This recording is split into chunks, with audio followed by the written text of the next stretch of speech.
Hello and welcome to Just Onside. It's Sunday morning, a little bit dreary, a little bit drizzly, but how is it over there in Abu Dhabi? Yeah, it's Sunday morning, Sunday afternoon over here, mate. I've been trying to get you to compromise on a starting time, but no, doing well. Sunday afternoon, lovely weather, very pleasant, relaxing. Just done some exercises for the leg, so need to get on that. Bandages have been removed yesterday, so slowly on the road to recovery. Just need to intensify the exercises. So, yeah, long road to go, but it should be fine. How are things over there? Not too bad at all. It's been a busy week, but it's been a good weekend football-wise. I'm sure I'll touch upon the reason why Speak for it's been a good yourself. weekend for Speak for me. yourself. Yeah, certainly for me. Uh, but a good weekend as well for Man United. Obviously, we've had lots of dramas at Old Trafford. There's a game playing over my right shoulder. Cracking game. Really, really was a good game. And what an introduction for Michael Carrick. And there's no better starting place than Old Trafford. Uh, as I said, lots of sort of noise around Old Trafford. Not everybody was impressed with Michael Carrick, sort of chosen as head coach, at least temporarily. Keano had lots to say.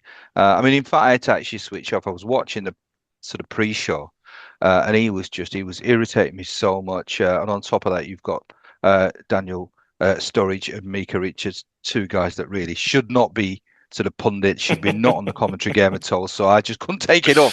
I had to switch off. But Keano was bang out of order. So what's your take on what's been said about Carrick, but more importantly, obviously, how he performed yesterday, which was obviously an outstanding result?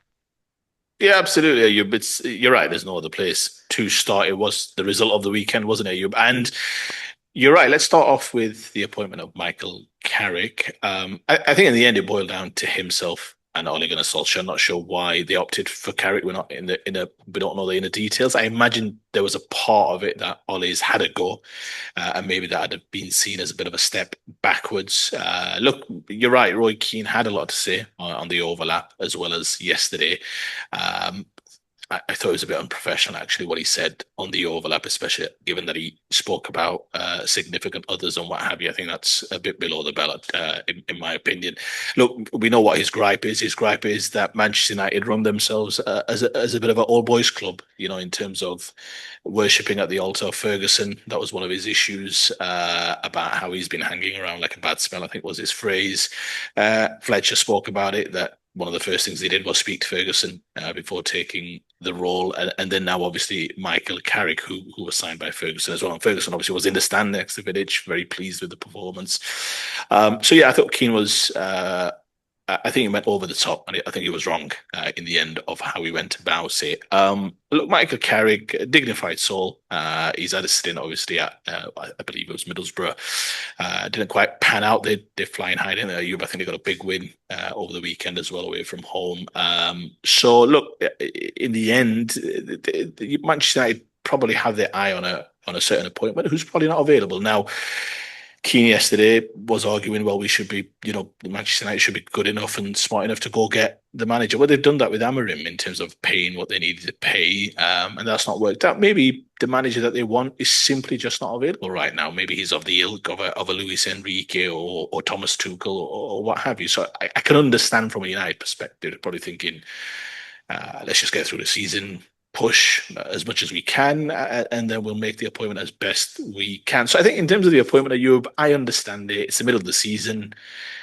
Chances are you're not probably going to be able to get your number one candidate, is often the case, especially if he's of a certain elite level tier, which I imagine that's where they want to be shopping, let's say. So, yeah, from my perspective, I think it's fine. It's par for the course. He's coming. And ultimately, I've always said this: football's not so much about the names, the pedigree. Yes, it helps to understand that this guy's done it before, so that should give you some semblance of confidence that he can do it again. But ultimately, it's about players. It's about good habits. It's about performing, and we've seen it a myriad of ways. Pep Guardiola had very little experience when he went to Barcelona. Mikel Arteta had very little experience, if not zero experience. Really, he was an assistant. Yeah, so there's many a story Zidane, and you can make arguments for all of them. So I think there's different ways, I think, to approach this managerial malarkey.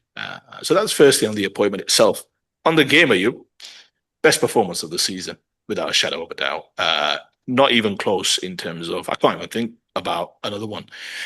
In terms of a complete performance, defending with commitment, intensity, two banks of five, everyone dropping in, but then having the ability to break and break with speed and transition and smarts and conviction that they're going to create opportunities. They were well worthy of the result. I mean, Pep, bless him, didn't want to make any kind of excuses whatsoever with regards to in terms of the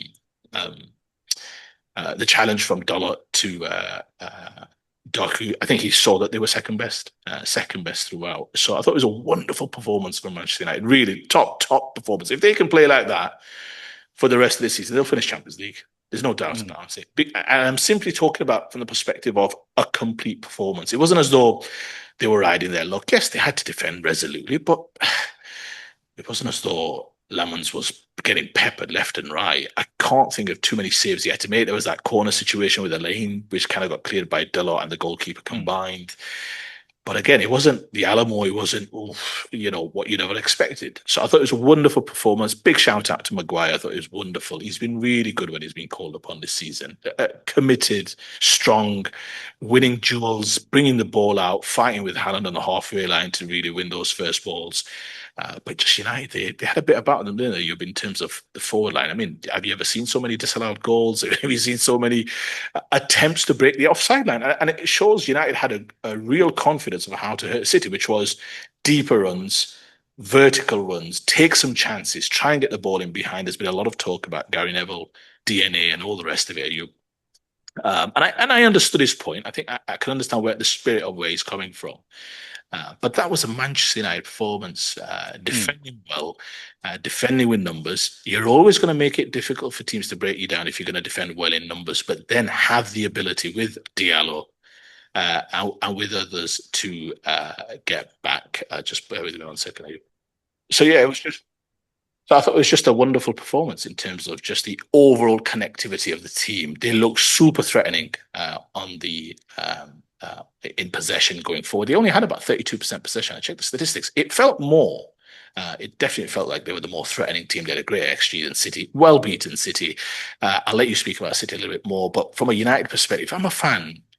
I'm thinking that's the performance. Can we get that every single week? And we're not going to win every single week, but you're definitely going to win more games than not. They look defensively really good, really solid. But I mean, look at that first goal, Ayub. I mean, just one good touch, one clearance, one good touch. You're flying forward, all of you flying forward. And that's, I think, what the fans want. That's what I think the hierarchy wants. Just one small thing on that goal. Fantastic little technical detail from Fernandes as he brings the ball through the middle of the park. Firstly, he runs into space, which is what you should always do. Run into space before you can make the killer pass. Don't release it too early. And he waits for Kusanov just to slightly be off balance and make a step on towards his right before passing it to his left. I thought it was a really super smart timing in terms of his passing. If you watch it again, you'll see it. But that's what creates an extra additional yard for Mbeumo. And I've always said, tall goalkeepers, you go low. Always you go low because that's where you're going to be able to beat him. So, and he's a top class goalkeeper as well. So, again, just from a United perspective, lots to like, nothing to dislike. It wasn't even as though they rode their luck at times. I mean, the only reason why you thought City might score is because it's Man City. So you think, well, the history tells you that they'll get. But wonderful performance. The challenge will be, as Roy Keane was talking about yesterday, how can you get that consistently? There's no doubt about it. If Michael Carrick churns out another 17 of them or however many games are left, he'll get the job. He'll get the job because that was an elite level performance from Manchester United Football Club. Like I said, it wasn't a smash and grab. So a couple of seasons ago, Diallo with a late brace. It wasn't one of those where you're thinking, we rode our luck there. They were well worthy. And I would argue it probably should have been much wider, given that last offside goal looked super tight. Some of the other ones looked really challenging. You saw the Casemiro chance and he's got to put that away. So, yeah, great day for Man United. They're right in the hunt. It should give the players a great deal of confidence that, okay, we're capable. We're capable of defending well, but we're also capable of hurting teams. They've got Arsenal away next, but they'll fancy going to the Emirates. And with Diallo, with Fernandes, with Mbeumo, Cunha, you could get those four on the pitch consistently. That's Premier League top quality, in my opinion. So Let's see, Mino was brought in from the dark. That'll be a big, perhaps, regret from Amarim because he looked good. He looked good. He looked competent. Give him credit, being brought out from the cold. So great day for United. Tough day for City, no doubt. You'll probably focus a little bit of your commentary on that side, but well worthy of a victory yesterday, I thought. Absolutely, really well covered there. All the points were there. And you made a point about Harry Maguire as well. In a sense, there was a bit of fortune for Michael Carrick because Amarim's not had Mbeumo. He's not had Ahmad. Yeah. Harry Maguire's been injured for the last few weeks. So obviously he's not had three key and instrumental players that make Man United much, much better. But I've always said throughout the whole season, they've got enough quality there. There is quality there. And Harry Maguire, I think he's been much vilified. And I think he's had some bad moments, but I think he's a damn good player. I remember him at Sheffield United, obviously from my championship days following Leeds. And he was always outstanding. He was always a, a sort of a contradiction because he's a very sort of heavily built lad. But he's quite good on his feet. He's quick. Obviously, he is strong. He's super strong. He's a beast in the air. And I always thought he was destined for bigger things. Now, maybe perhaps the price tag was perhaps a little bit too high, too inflated for a player like Harry Maguire. But I think he's certainly international quality. I think he's a damn good player. I think if he stays free of injury, and I think he looked yesterday like a player full of confidence. I don't know why, but he just looked as if he looked like a leader. And that's really what his role should be. I think he is a leader, even though Fernandes is the captain. I think Harry Maguire is a natural leader. He speaks reasonably well as well. He's a very committed football player. And if he stays fit, I think there's a solidity at the back. They've got there's a sprinkling of stardust in that side. Michael Carrick, in fact, any coach of a decent ability should be able to finish top four with that side. No question of that at all. Going just back onto Keane, what Keane was sort of saying about United should be able to attract a top quality manager now. There was a lot of things that he said. In fact, there's a lot of things that he says. I just think he's a caricature. I think he's in my opinion, he's a joke. I don't take him seriously. In fact, he's a turn off for me. But I think this season is about finishing top four. They've only got a handful of games because obviously they're not in any cup competition. So it's just a case of finishing the top four. Michael Carrick is more than capable with this group of players of finishing top four.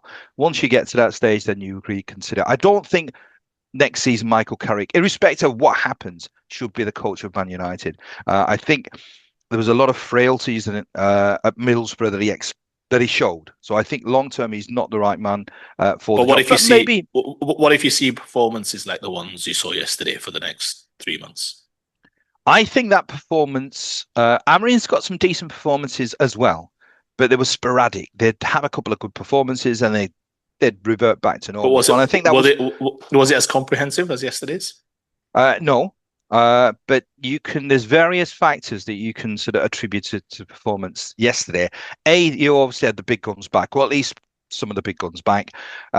So that made a massive difference. And it does make a huge difference. When you've got players of Mbeumo's quality, Maguire's quality, and especially Ahmad, it makes a huge difference.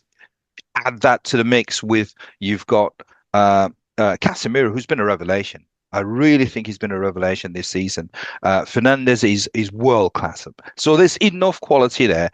I think yesterday it was almost like the shackles were off. I think Carrick must have, because there's not been many days where he's been able to impart his philosophy. So in a sense, that was a team playing with freedom. Because Michael Carrick did sort of explain that he's not had much time. So really that performance is just players expressing themselves. Maybe that's the formula. Maybe when you've got a world-class team, let them play football. They know what they're doing. There's enough quality in there. Amarim almost restricted what this team's capable of. And there's always a problem with some managers because I think sometimes a team is just so good. It's got so many good players. Let them express themselves. Right. So I think Carrick will comfortably finish top four with this side because the players are that good. On to Man City. And it's something that I keep on talking about and you keep on poo-pooing it.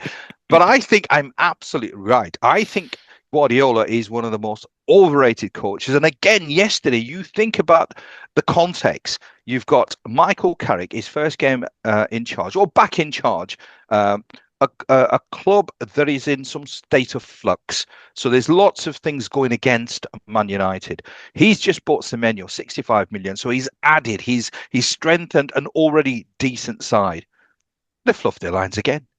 Very, very poor performance. I mean, that could have been 5-6-0. Obviously, it's on there over my shoulder. It could have been anything. So I just sort of think it's time for Guardiola to really take a step back and think, hang on, have I come to the end of the line? Do I need a reset? Do I need to take myself out of management and just take stock of which way I'm going? Because I've got to be honest. I mean, he's last season was a shocker.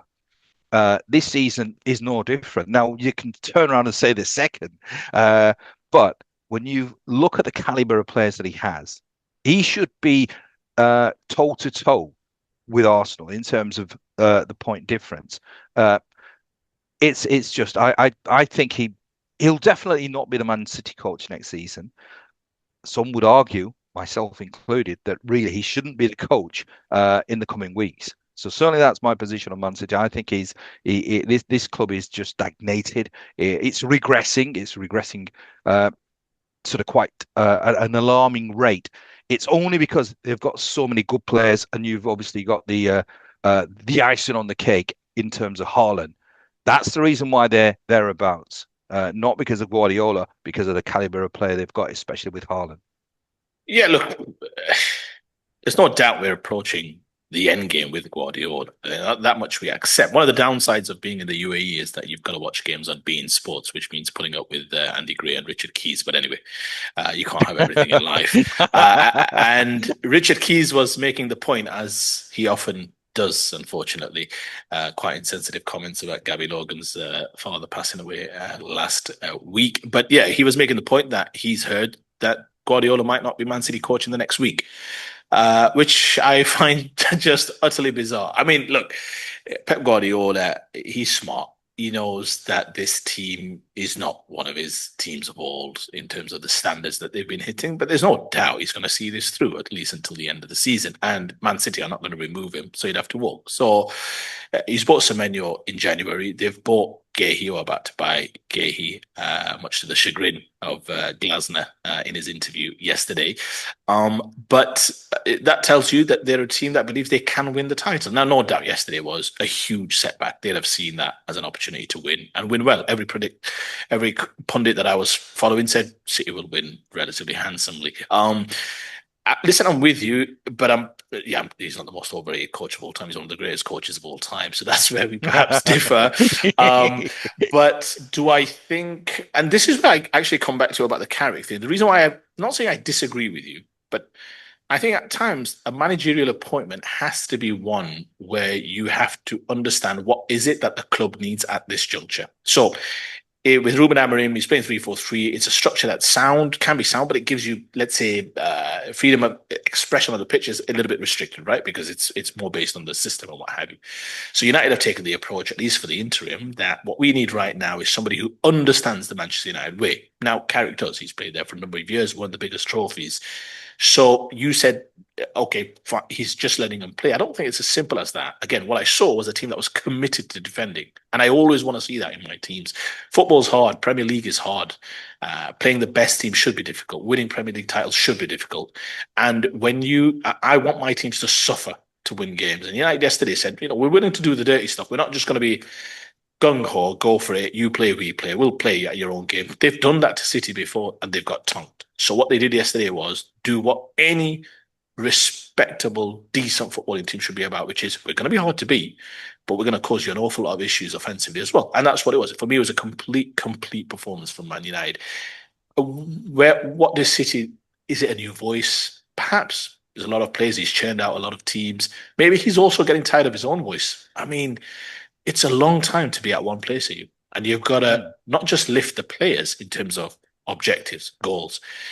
Is one more Premier League title really going to make a difference to Pep Guardiola's legacy when it comes? Not really. A Champions League might, but will another Premier League title? So you wonder whether or not having climbed the mountain time and time again, especially being pushed to the limits by that wonderful Liverpool side, you wonder whether or not he's also getting tired a bit of his own voice. Is he going stale in the sense of, yeah, it's I mean, you cannot for the life of me explain to me that City are more driven to win the Premier League title this year than Arsenal. You just know the Mm. feelings within Yeah. the two clubs will be fundamentally different, vastly different. So, yeah, maybe there is some truth to that. He's going to see it through till the end of the season, isn't it, Ayub? And the club will then evaluate whether or not, listen, is it just a mutual parting of ways? Maybe you need a break because you've been at this thing for a long time in a new country. He's obviously had a few personal issues as well. So, yeah, listen, yeah, I don't see anything in the next week. They're in the Champions League. They're fighting for the Premier League title. Maybe it'd be one of the biggest shocks in Premier League history if he went in the next couple of weeks. Well, let's see if Kesey is actually correct. I don't think he is, but you never know. You never know. I mean, it's been a strange all season in terms of managerial casualties, so you never quite know. Right, talking about contenders for the league. Now, I've sort of said that Arsenal have sort of won the league. More so, I mean, obviously they've performed incredibly well, but also because Man City have been performing reasonably poorly in comparison to the high standards they've set. Now, yesterday I watched the game. I watched the Arsenal game, which no doubt you did as well. I've got to be honest, one of the flattest performances I've seen for the Arsenal. It almost looked as if they just think it's a done deal because Man City have lost the game. Usually, sometimes there's incentives. It's like there's a team that obviously you're fighting for the title for. They play before they win, so in a sense, it almost, or at least good teams, what they do, good players, it drives them, it focuses them. That almost looked like a performance where we don't really need to bother. I think City are just going to keep on losing games, so we don't need to put in the effort because that was flat, that was slow, that was not the Arsenal performance I've seen previously. And Forest were more than value for their nil-nil draw. So that's my take on it. What's your take on that? Yeah, I think you've summarized it well. It was the first time yesterday where I Arsenal had an opportunity yesterday to emotionally damage Man City. City haven't won, I think, in four. Arsenal obviously Mm. had a draw against Liverpool. And look, Liverpool, as much as they have issues, they've become a little bit more defensively stable. Let's be very clear. So it's not a game you just rock up and win, and they're still the English champions. So there's some respect that you have to give to that. So you can accept that. Forest away is a different beast, though, because Forest are fighting for their lives at the bottom. And although Sean Dyche will always set his teams up well against the good teams, they've not got a good home record. Yesterday was the first time I felt going into the game. There was a part of me that thought, if we win today, if Arsenal wins today, the damage to Man City could be irreparable. Not so much the points gap, but more that maybe it's just not our year. And you know what it's like, it's that letting go of the rope. And City are at that point where you think, are they just going to let go of the rope right now? And Arsenal had that opportunity. Now, Liverpool, they had the opportunity to go 8 clear. Yesterday, they had the opportunity to at least go 9 clear of City. Aston Villa play home to Everton today. And where I disagree with you, I don't think it was a case of we don't need to bother. I think they looked at that opportunity in the Ayub, and instead of attacking it with the gusto that you would hope for, they approached it with conservatism and caution. And for me, that was very disappointing yesterday. It was the first time this season that I was fairly angry with the performance because even I accept that Arsenal are right to face the suspicion that they do, that can they see this title over the line? That's a fair and valid judgment given the closeness of some of their title challenges recently and maybe perhaps their fall off in the last 5 to 10 games for various reasons, injuries, form, the other team's better, whatever it can be. But I think it's valid to say, can Arsenal see it through? I think that's a reasonable question to ask until you've done it. When you've got that opportunity in front of you against a relegation team, what I expect is you've got to batter them. You can draw, but you've got to absolutely batter them. And there were large periods of the game where Forest were much the better team. Mm. Also, couldn't get the ball. And there's culpability on Mikel Arteta. You know how much I love Mikel Arteta. But I think even after the Chelsea game midweek, you've got to go into that game saying, I'm playing my best players. We're going to win this game. I don't care about Inter Milan. I don't care about Man United the weekend after. This, I'm playing my best team. And that's where I Mm. think he could have managed Chelsea a little bit better in midweek, where the game should have been done and dusted once. I mean, that Mourinho chance, he should have made it 4-1 and the tie would be over. But I think that's where you're going to be Saka, you're playing, Trossard, you're playing. We're going to win this game of football. I don't care. If that means Inter we sacrifice, so be it. It was that much of an important Premier League game. For him to start Martinelli and Madueke, for me, they are good players, no doubt. But for me, they're mercurial players, not precise players. Whereas Saka and Trossard give you a little bit more control and conviction in terms of the final third and the product. So, listen, they had opportunities. Martinelli missed an open net. He's healed that ball wide. He's got to score. There's no excuses there. Gyökeres got to get the ball out of his feet quickly, give Marino a chance to get back. They had some opportunities in the second half with the Marino header. He probably just took it off Gabriel. So they had opportunities. Saka's header, self-save. But I don't think they deserved to win the game. They did not deserve to win the game. Forest were in control for large parts of it. I thought the first half, the last 20 minutes, it was all Forest. Arsenal didn't hang on. I don't Mm. think they faced a shot on target. Again, back-to-back games, they've not faced a shot on target. So defensively, they're sound, aren't they?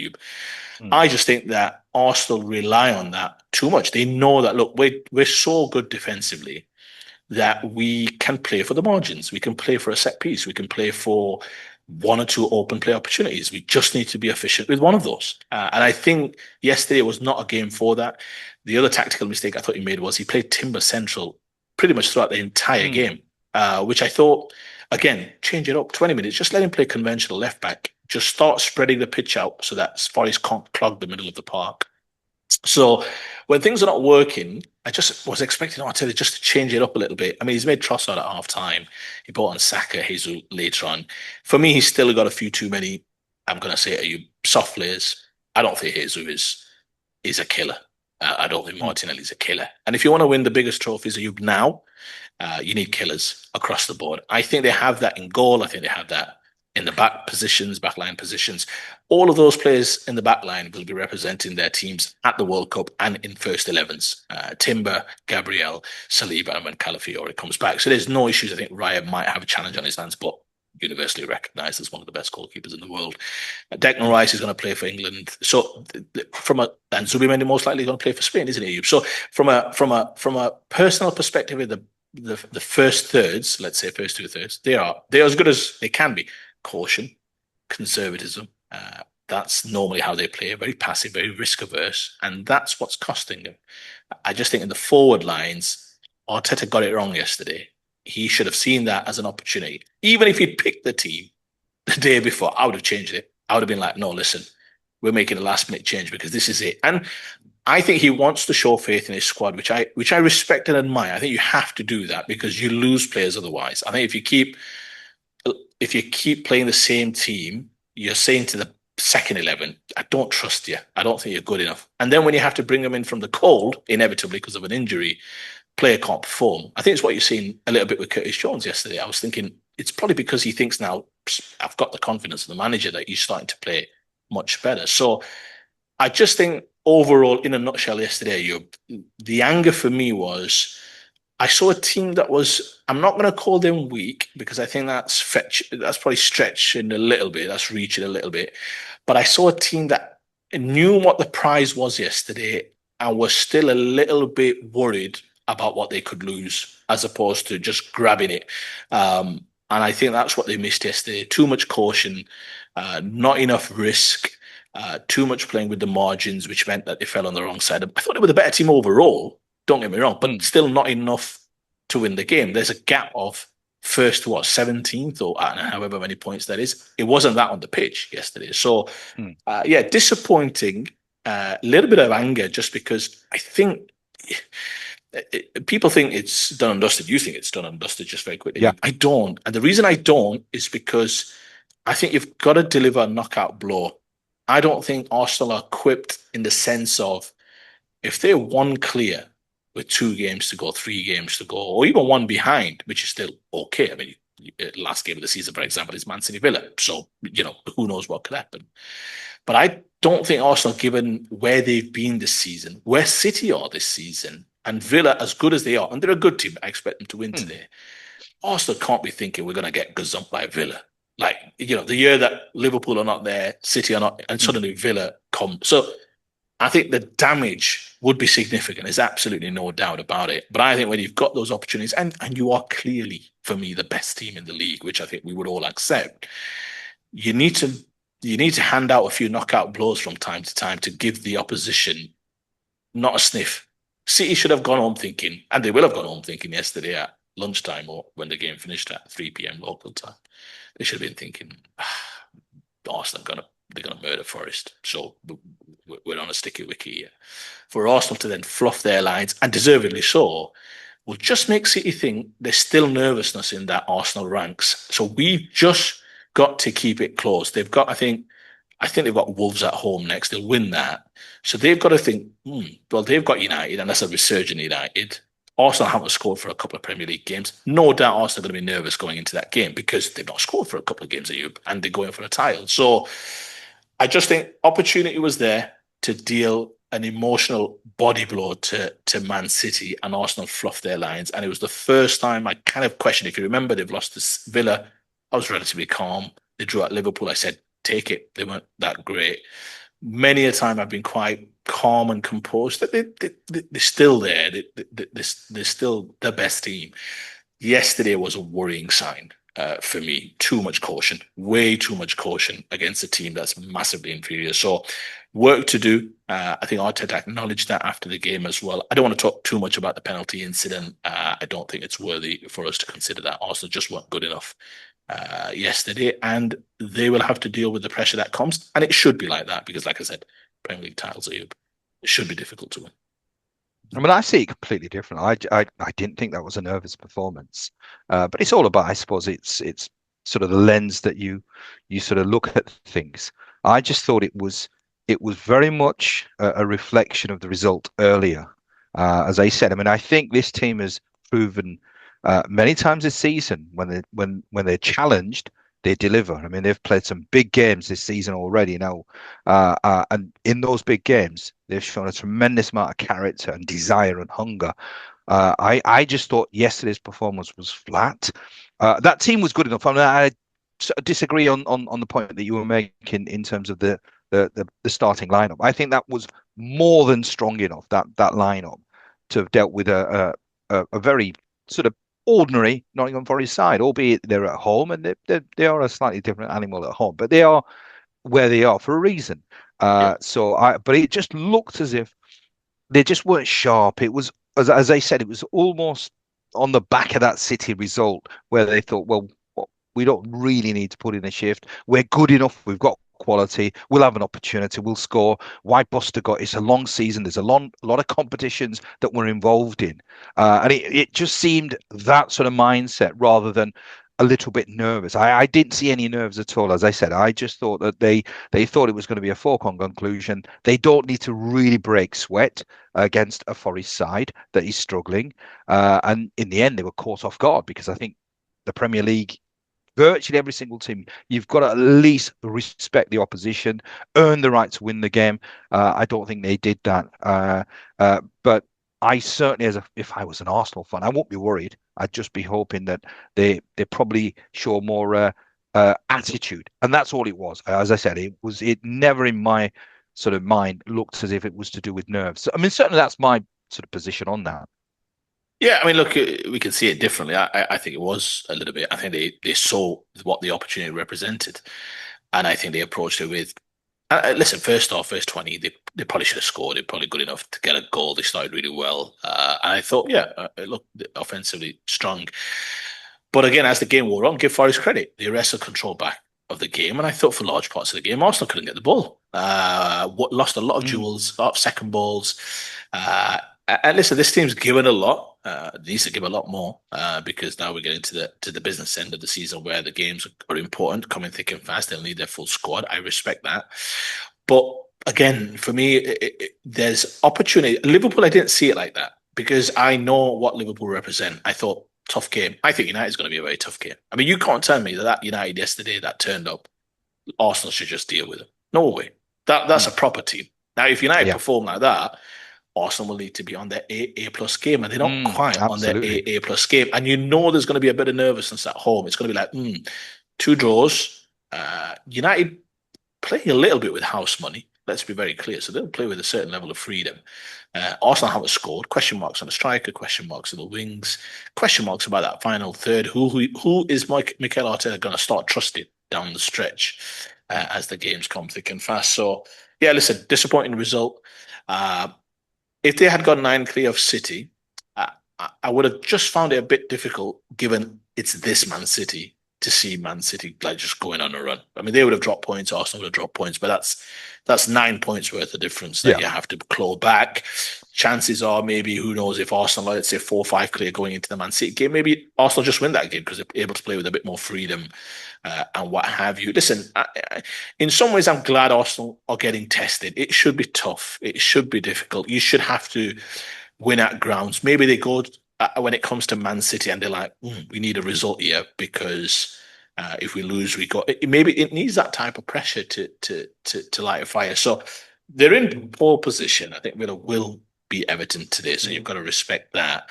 But a huge opportunity missed, you've no doubts.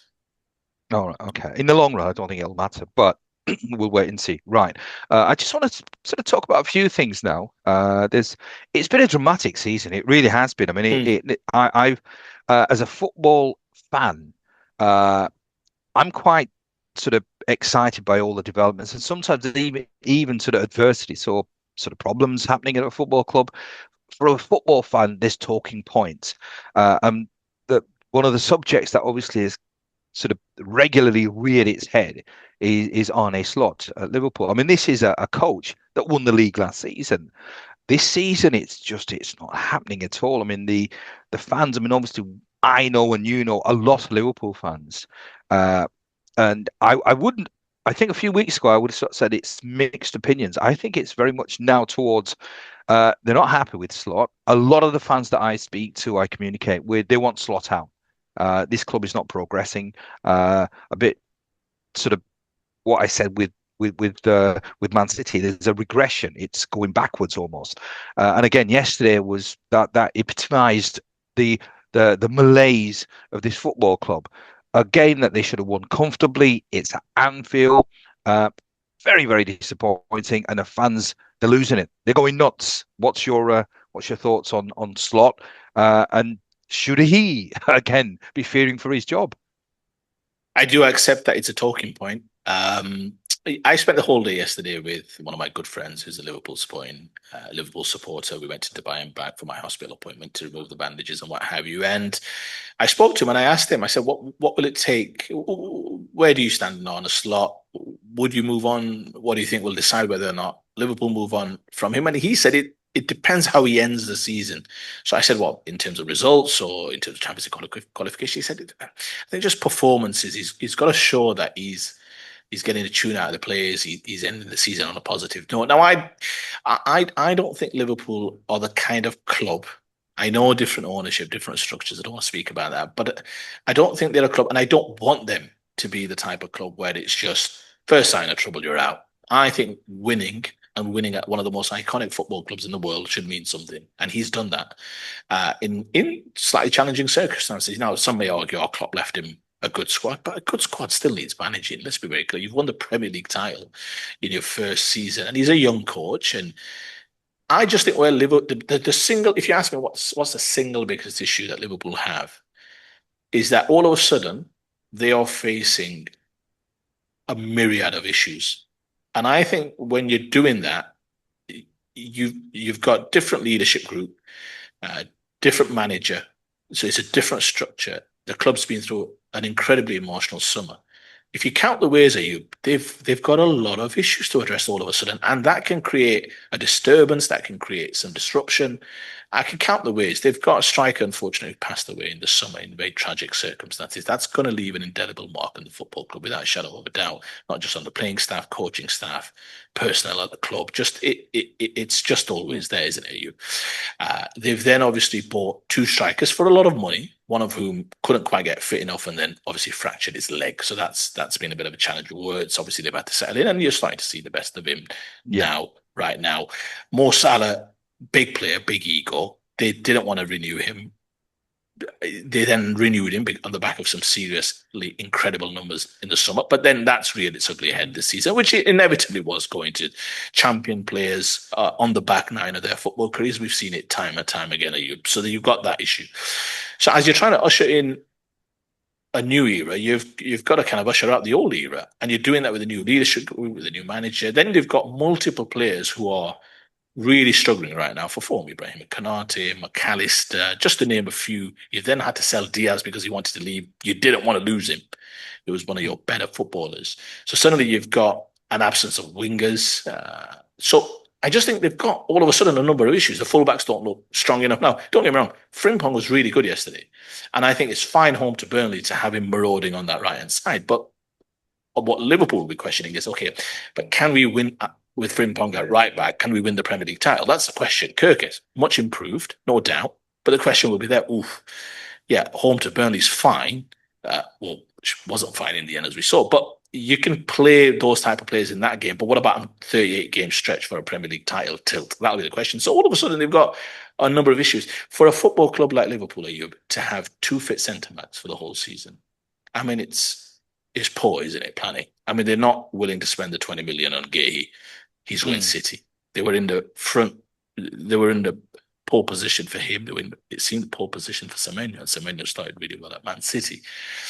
For them just to have Kanate where he's not been challenged, and you've seen what his performance have been like, should have done better for the goal yesterday. Just reacting too slow. It wasn't the slide. It was just his ability to read dangers, like just slipped a few levels. So I just think they've got a number of issues, and then Slot's trying to find his feet, thinking, "Oof, okay, it's Liverpool.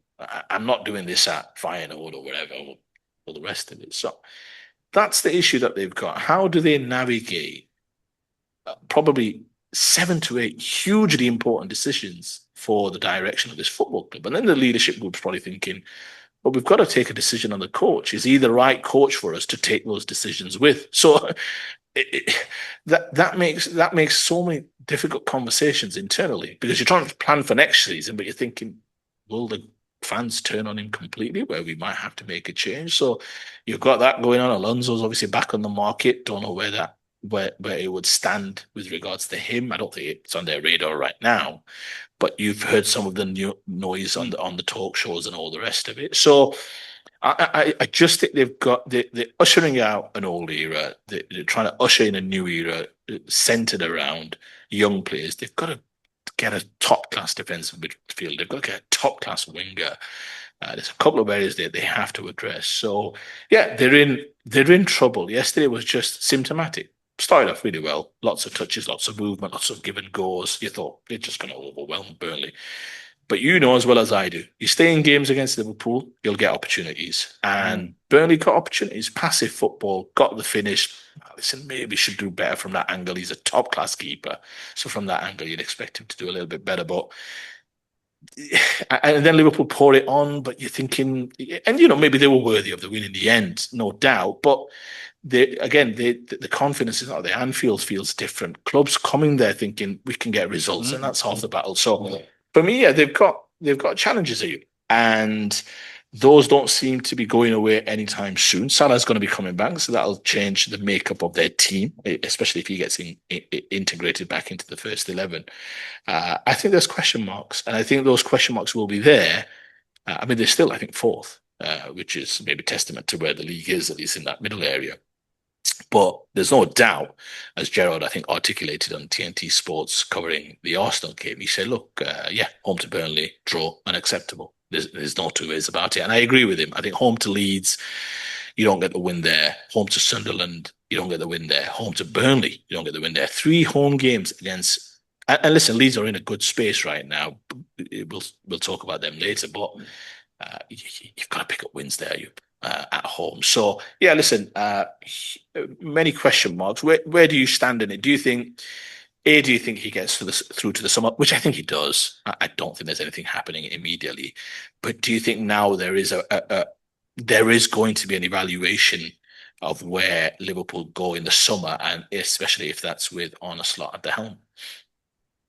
I mean, I think you're right. Liverpool are probably one of those clubs that are not trigger happy. I think they're a reasonably sensible club. even though I suppose this is not the Liverpool ownership of previous eras. I mean, it's American ownership. But my frustration would be is that uh, he has got the tools. He has got the tools to perform better. Now, there's been lots of uh, things that have happened at this football club, and you talked about obviously the death of Jota, which obviously it was going to have a huge impact, and it was going to be lasting. It wasn't just going to be short term, 1, 2 weeks, and everybody forgets about it. I mean, every I think home game at 20 minutes, they still have the round of applause. So in a sense, it's a continuation. It's a continual reminder to the club itself as well about the loss of a not just a great footballer, but a great man as well. But because that's one of the things that sort of came across on his passing. Diaz as well, absolutely crucial. He was one of my favourite Liverpool players. I thought he was an outstanding offensive player, defensive player, and he always put in a shift. I still remember there was a game at Wembley that I saw a Carabao Cup final where even in I think it was minute 95, he was still busted a gut. So that's a huge asset that you've lost. But he still has got great players. Now, Slot perhaps should have perhaps looked at more. If there was issues with the mentality, he needs to address that. So maybe the for the after effects of the Jota death, maybe he should have done better. He should have introduced people, and I'm sure they did. This is a team that is underperforming, and that's my concern. It's not a case of McAllister is a damn good player, but he's not really played that well this season. Salah is an outstanding player. He's been very indifferent, very, very poor. Kanate, I still maintain, is a top quality defender. Has he got a mistake in him? Maybe he has, but he's proven many, many times that he's an outstanding defender. Van Dijk, albeit he's approaching the end of his career, but he's still an outstanding defender. There's lots and lots of good players there. He's just not being able to get the best out of this unit, and that's where the frustration is because what's going to happen in the future? Or what is he going to do that is suddenly going to transform these players into going back to what they were? And that's why I've got the concern. I could understand if he's lost lots of players where he's rebuilding. This is not a seismic rebuild. The nucleus is still there. He's lost obviously some key players, but he's added to that. I think it's a slight. Is it as good a Liverpool side without Diaz and Jota? Maybe not, but it's still a damn good side. And that's where the frustration I think is with Liverpool fans, or certainly the ones that I talked to, that he's got the tools to have performed better. That performance yesterday, yes, if you look at the opportunities, if you look at the stats, they should have won. And on another day, perhaps they would have won. But that's unfortunately the story of a number of games. Should they have won the game? Yes, they should have done, but they didn't. So therefore, you have to ask questions. Are they performing to the level that they should do? No, they're not. Have they got the players that should be challenging Arsenal? I think yes, they do. They have the players. I think they have a squad.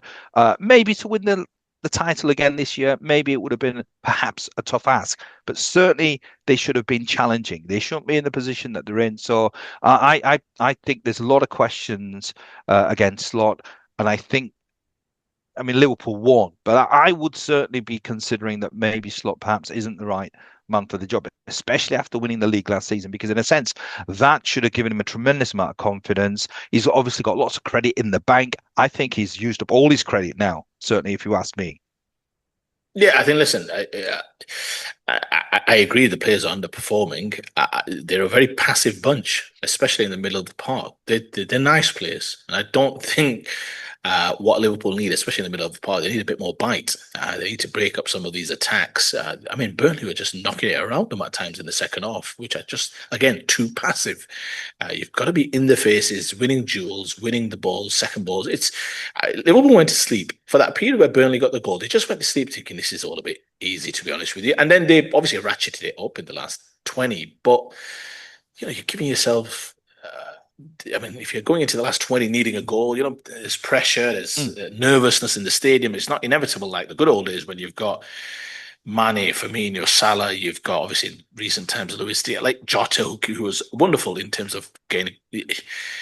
I mean, that time unfortunately has passed, and they're not the same bunch. You're having to bring on Chiesa, who's obviously a real different player to what he was before in terms of injuries. Obviously, I robbed him of his kind of talent and performance levels. But yeah, I'm with you. Listen, they're underperforming, and they've got massive question marks. You've got, I mean, 3 home games against the promoted teams, and you don't win any of them. That should leave question marks. I'm just going Yeah. to switch up a little bit just before we talk about your beloved Leeds, because no doubt you were bouncing off the walls yesterday. I'm just going to ask you a very quick question. Oliver Glasner and Thomas Frank, will they be in charge for their next respective Premier League games?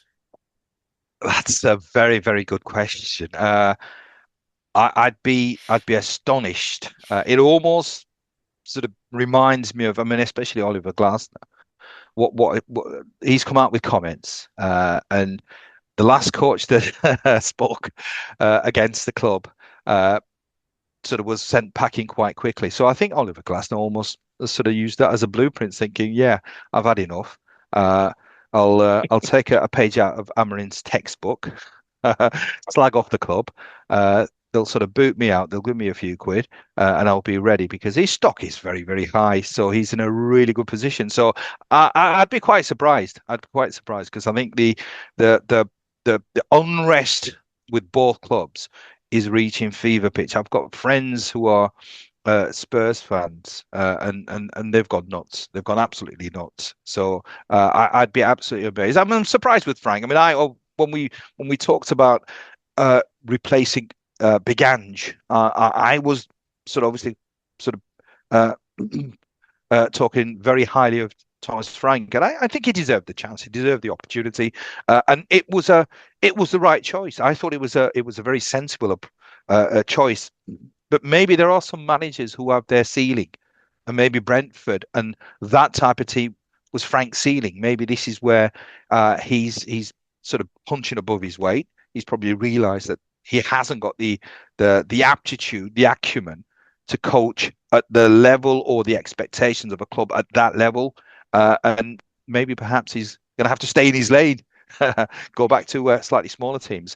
Oliver Glasner, outstanding coach, outstanding coach. He's been done a dirty. He's certainly not been treated with the respect that he deserves. I think the seeds were sown with the Gahey sort of transfer saga with the Liverpool. He got his way on that occasion, but maybe I suppose it was an accident waiting to happen. But in answer to your question, I think Glasner probably will be sort of gone.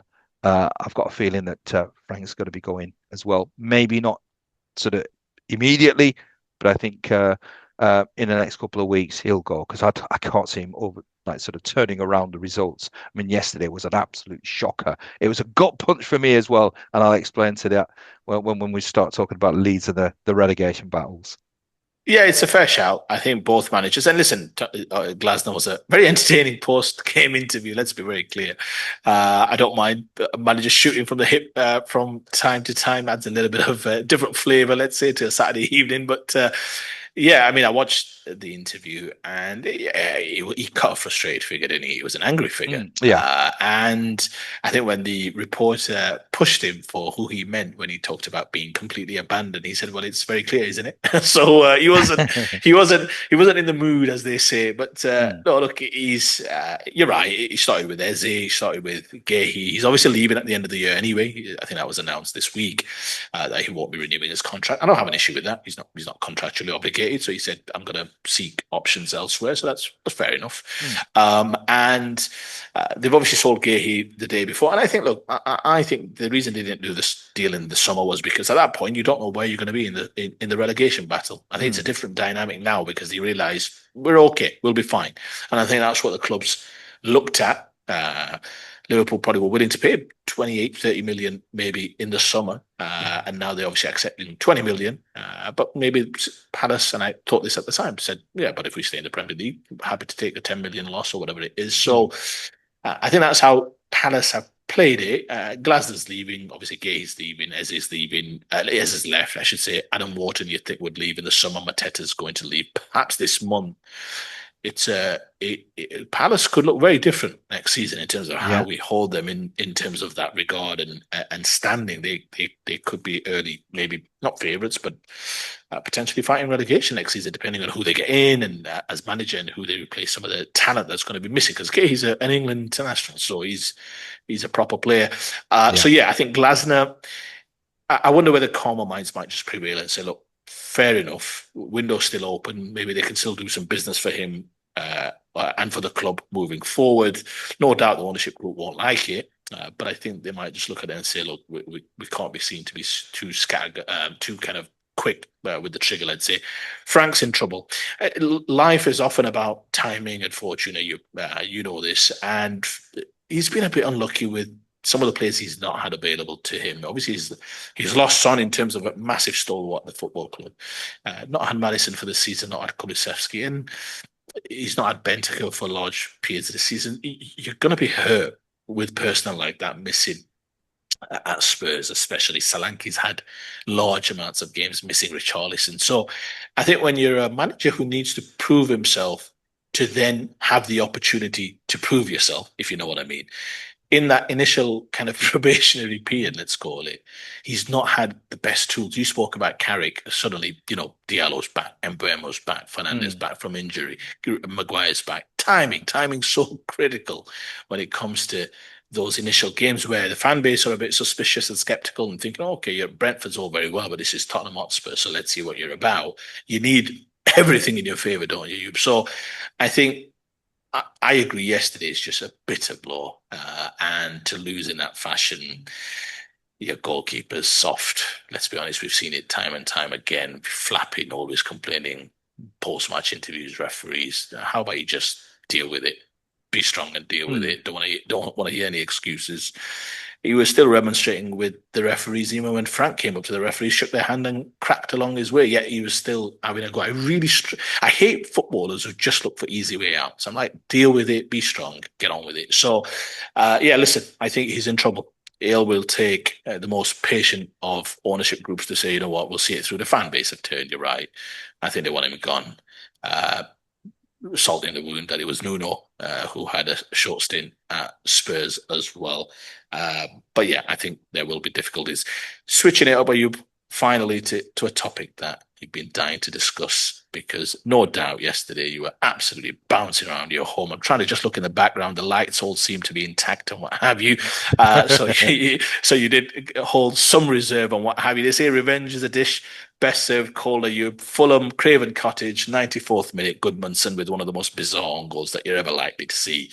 Absolutely, no doubt you were on the floor thinking, bloody hell, what? This is so typical of Leeds after what was a decent performance. And then yesterday, 91st, 92nd minute, 0-0. Leeds, I heard, were pushing, though. They looked the more Mm. likely. Silva made substitutions pretty much to tie the game up at 0-0. But Leeds, to their credit, kept pushing, and a wonderful finish, to be fair.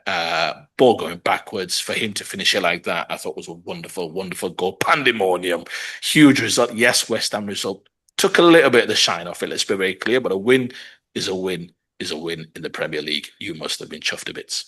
Absolutely, saving the best till last. Yeah, delighted, really, really delighted. It wasn't a great game, but these things are to be expected. We're sort of fighting for our lives, but we were much the better side. I mean, it was. I mean, this is a Fulham that's been on an unbeaten run of 6 games. They've climbed up the table, so it wasn't an easy game. I mean, every single game that we play in the Premier League will always be a tough game. So we battled, and the one thing that I really, and again, this is where credit where it's due. Daniel Farke. I mean, this is he's a coach transformed, not just with the system that he plays, but he also made a tough call. We bought Lucas Perry for 15, 16 million. This is after obviously the disappointment of Melier. So we needed an upgrade. We're probably the only club where we just cannot make an upgrade on a keeper because this keeper is just as error prone as Melier. But he's been last few games he's been poor, and Fox called him out, which is unusual because they tend to sort of keep things in house. But he sort of mentioned it in post match interviews. In the cup game last week, it was always going to be Caldolo. It's what we do in the cup. Uh, but what I was really pleased was that in this game yesterday as well, Caldolo was between the sticks. So he's made that tough call. Last season, when Melio was performing really, really poorly, he kept him in, kept him in, kept him in, much to the fans' chagrin, as you would say. But he kept him in. Eventually, his hand was forced, and we had he brought in Darlow. This time, he hasn't done that. He's just made that tough decision, saying, "Right, this guy needs to be taken out of the firing line." We've not. I mean, Carl Darlow is an experienced pro. He's not the best of keepers, but he's solid enough. He brought him in, and yesterday as well. Again, it was towards the end of the game, 85, 86 minutes. He's pushing for a win. Now, it's one where when you're at the bottom, every point is vital. So you are leaving yourself open if you're sort of trying to add more attacking players onto the pitch. You're probably going to expose yourself maybe to a counter punch. So it was a tough decision that he made, but I'm so glad that he made it because he was going for that win. Because we've had a number. I mean, we've had a really good run last 7 or 8 games, but a lot of draws. An event. I mean, ultimately, you want 3 points, not just 1 point. So he went for that. So he made that brave choice, and that sort of bravery was rewarded by a 91st minute win. It was really funny as well because I was actually following it on Twitter, via the Yorkshire Evening Post correspondent Graham Smith, who tweeted back to me this morning.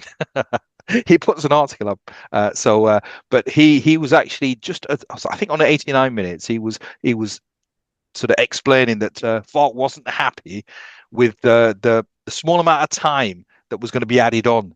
And just as he's finished his tweet, the next tweet is goal. So it was really funny that I think Falk was complaining that there's not enough time. After that, he was probably saying, You're right. yeah, Blow the yeah, whistle. Yeah. yeah. So absolutely delighted. We've exchanged messages. I mean, it was it was sort of short. I mean, I was in a state of euphoria. The It was sort of softened somewhat by that last minute or sort of injury time West Ham winner because it would have been really, really good. That 10-point gap would Yep. have looked really healthy. But we did our job. Ultimately, it's about doing your job. Control the controllables, and we did that. It was another solid performance. Clean sheet. Ellen Road, we've got a really, really good record at Ellen Road. We've got a game now against Everton. We've got about 8 days. It's going to be not next, sort of on a Monday. It's a Monday night game, so we've got ample time to get our players ready again. I mean, in fact, yesterday's game as well. We had two of our key players, Biol and Anton Stagg, who's been a revelation this season. Both of them pulled up injured in training. So again, credit to Fark. He's had to make a very, very late decision. This was the last training session. They've been injured, so he's obviously had to rejig the team. But again, all the players are playing for him. I mean, that's something that they've always done. I used to always sort of say that, even though I was really critical of Fark, the players kept sort of backing him, playing for him. So absolutely delighted. Fark has been outstanding, really outstanding. I think he's showing sort of a coaching style that I never knew existed. He's been very, very formulaic. He's been very predictable. He's not been a coach that has multiple sort of coaching styles, but he's certainly sort of learned. So you can teach an old dog new tricks. So delighted. As I said, the gloss was slightly sort of dulled by the West Ham sort of winner, but we're doing a fantastic job of Fark and the team. Absolute sort of credit and praise goes to them. Long may it continue. We've got a game, even though it's away. Everton, I'm sort of confident that we can get a result. Yeah, I think the tough one will be the fact that you're right. It's away to Everton, then home to Arsenal. I think the next one, so they'll want to avoid defeat Yeah, at Everton because they'll look at that home to Arsenal game as a game that they could lose, and that's I think fair enough. So I think look, first and foremost, big kind of credit to Leeds. Difficult to raise yourself after that gut punch from Newcastle. with the 100th minute winner from Harvey Barnes and what have you. And I just think now with Leeds, we spoke about Michael Carrick earlier in the discussions that Keane Sturridge and Micah Richards were having yesterday about, well, it's one game and all the rest of it. This is now a sample size of 15, 20 games, probably the whole season, really, where Leeds have acquitted themselves very well in the majority of the games. And that's something that, I mean, you'd have thought yourself going into the season, where there's 38 games, we're going to be uncompetitive probably in about 15 of them. So that leaves us with about 23 games. And you break it down because you're probably thinking in your mind, we're going to lose a fair few hefty. And they've not lost. There's not been a huge gap between, well, firstly, the goal difference will tell you that, but in terms of just their general competitive levels, if they can maintain this for another 3 months, they'll be in the Premier League next season. I think that much is very clear. The first hurdle to clear for any team in the Premier League, especially one looking to survive, is can you be competitive? Leeds have shown that, and it's not just 2 games, 3 games. It's pretty much the best spot of a season. I go back to that Arsenal game early this season where we disagreed. I thought in the first half they were competitive. Should have gone ahead probably with the strike header from the corner, if you remember. So I think, look, they're a good bunch, and I'm really happy for Daniel Farke. I'm glad it's taken us 2.5 years, but I'm glad we've got there, that Daniel Farke is an elite level coach. But I'm happy for him because football and just sport and life in general is about opportunities, and it's about redemption. It's about failing and coming back again. He's had a couple of big failures. He got seen as, he'll get you up, but he's got no chance in the Premier League. That was the moniker that was attached to him with his Norwich City gigs. That was the conundrum that the ownership group had in the summer. Right, he's got us up. There was real significant noise about replacing him. And it shows the strength of the man and the strength of his kind of coaching values that he's actually come through. I think he was absolutely waxing lyrical yesterday. I think talking about how his best win of the season, really happy for the players, all the rest of it. And it just shows that actually you can learn. You can fail and you can learn. You can fail, you can learn. Some might say he stumbled on it at halftime at Man City. I say, look, it's about somebody who's willing to try different things. The players he's got a tune out of his players. His players are clearly playing for him. Maybe the fact that he feels confident to dig out the goalkeeper is because he's thinking, well, the fans, I've got them on the side right now, so I've got a bit more equity to maybe be a bit more critical of the players. So no doubt the fans probably received that in the right spirit. It's a wonderful story for him. I'm really happy for him. Like I said, it's a redemption story, because you know how these things work. You get classified very quickly, whether it's a Neil Warnock or whoever it is, where championship, they'll be scrappy, they'll get you in the playoffs, maybe they'll get you promoted, but against the Premier League heavyweights, they don't have a chance. He's got that Leeds team looking relatively solid, especially against what I would say the teams in and around them and maybe even mid-table. You look solid for the most part in those games, and they've got enough firepower and enough sprinkling. I think Aronson missed a great chance yesterday, but they've got enough sprinkling of quality. I mean, that finish yesterday, I go back to it, it's a real quality finish in terms of getting power and purchase with that technique. You didn't see them at just first 4 touches. They were awful. They were awful. Yeah. Yeah, such is the lot with football often. But now, listen, brilliant for Daniel Farke, brilliant for Leeds, and like you said, I mean, you say about the West Ham result, I don't see it that way. If you get enough points, you'll be safe. Yes, you would have been hoping Arsenal beat Forest. You'd have been hoping for Spurs at least held on for a point against West Ham. Give West Ham credit, give Nuno credit, because let's be honest, that was whoever loses that game is probably losing their job. So he was under huge pressure. So you've got to doff your cap to him. So listen, Leeds, great result.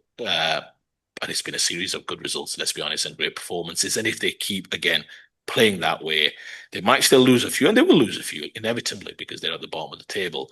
But I think they've got enough about them now to get enough wins that'll keep them in the league. I mean, they're on a really good run. If you look at that run, they're on a really good run. So I'm happy for you. I'm happy for the club, but really happy for Daniel Farke, because it's a real redemption story for him as well. So pleased for him. Pleased for him. Absolutely. What a fine way to end the show then, on a positive about Leeds United and Daniel Farke. Who would have thought that I'd be bigging up Daniel Farke? It's a strange world, isn't it? And on that note, ladies and gentlemen, thanks for your company as always. Ois, as always, a pleasure. And until the next time, take care. We'll see you soon. Ta-da!